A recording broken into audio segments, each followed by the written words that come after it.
যদি কখনো নিজেকে একা বা অসহায় লাগে, কখনো যদি মনে হয় আপনি সব কিছুতে হেরে গিয়েছেন, মনে হয় আপনার দ্বারা আর কিছু হবে না, তাহলে শ্রীমদ্ ভগবদ্গীতার এই 12টি উপদেশ শুধুমাত্র আপনারই জন্য। শ্রীমদ্ ভগবদ্গীতা একমাত্র গ্রন্থ যা মানুষকে সঠিক পথ দেখায়, মানুষকে সঠিক পথ চেনায়। শ্রীমদ্ ভগবদ্গীতা আমাদের ধর্ম, কর্ম এবং প্রেমের পাঠ শেখায়। গীতার জ্ঞান মানব জীবন এবং তার পরবর্তী সময় পর্যন্তও উপযোগী হয়। নমস্কার বন্ধুরা, শুভজিৎ স্পিরিচুয়াল ইউটিউব চ্যানেলে আপনাদের সবাইকে স্বাগত। আজকে আমরা এখানে গীতার মোট 12টি উপদেশ নিয়ে কথা বলবো। আপনাদের হয়তো রোজ গীতা পড়া হয়ে ওঠে না, কারণ গীতাতে 700টি শ্লোক এবং 18টি অধ্যায় রয়েছে, যেটা অত্যন্ত বড় বলে মনে হয়। তাই বন্ধুরা, শুধুমাত্র আপনাদের জন্য আমরা এই ছোট্ট ভিডিওর মাধ্যমে মোট 12টি উপদেশ নিয়ে এসেছি।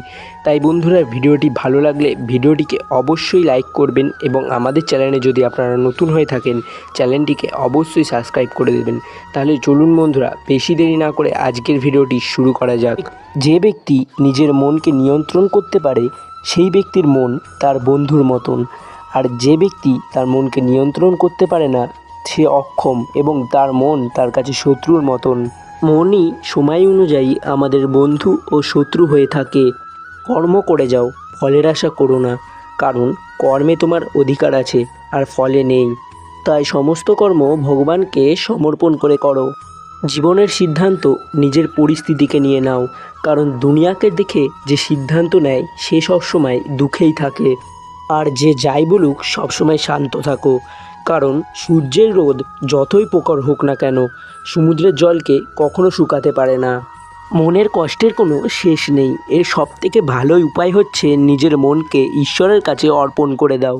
মনকে যদি আপনি সবসময় ভগবানের কাছে রাখেন, তাহলে আপনার মনের শান্তি, সুষ্টি এবং ঊর্জা সব কিছুই আসবে এবং আপনার মন সবসময় শান্ত থাকবে। ভগবান যদি আপনাকে অনেকটা অপেক্ষা করাচ্ছে, তাহলে অবশ্যই তুমি অপেক্ষা করো, কারণ তুমি যতদূর ভেবে রেখেছো, ভগবান তার থেকে অনেক বেশি তোমাকে দেবে। জীবনের ব্যাপারে এতটা ভেবো না, কারণ যে মানুষটি তার জীবন দিয়েছে, সেও তো তার জীবনের জন্য কিছু ভেবে রেখেছে।